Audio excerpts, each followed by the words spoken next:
Welcome to the final episode of our FrameRef guide. At this point, we've covered the individual features. Now let's put everything together and take a look at the real project. I opened one of my FrameRef boards that I created for an Unreal Engine Archway scene. I already had the base house model, which I wanted to redesign for this project. I quickly took a screenshot from Blender from an angle that was close to my envisioned final render. Then sketched over it to plan out some changes. I wanted to completely redesign the side building, add a small garden, and build a stone wall in the background.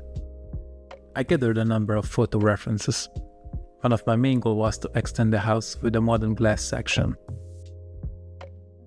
I really like these references, especially the large glass surfaces and the way they connect to the building and the surrounding environment.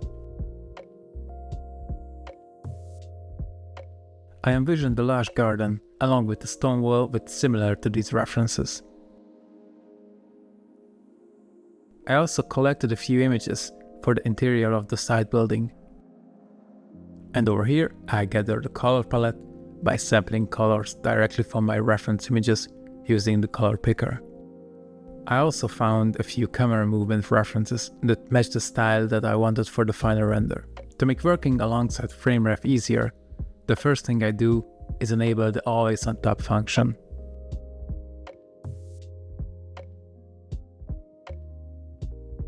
Then I will switch to frameless mode.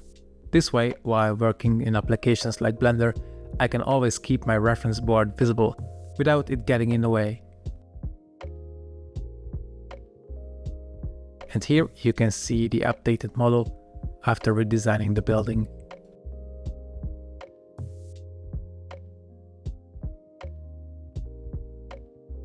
And here is the Unreal Engine project with the completed scene. This is how the final main building and side building turned out. I tried to stay close to the overall mood and color palette of the original concept. Based on the garden references, the scene ended up with a large green garden, a vegetation-covered stone wall, and the gravel courtyard. And the final renders use the same camera movement style I built from the video references. And that's FrameRef. Hopefully, this series gives you a good idea of what FrameRef can do and how it can fit into your creative workflow. We are constantly working on new features and improvements, so there's always more on the way.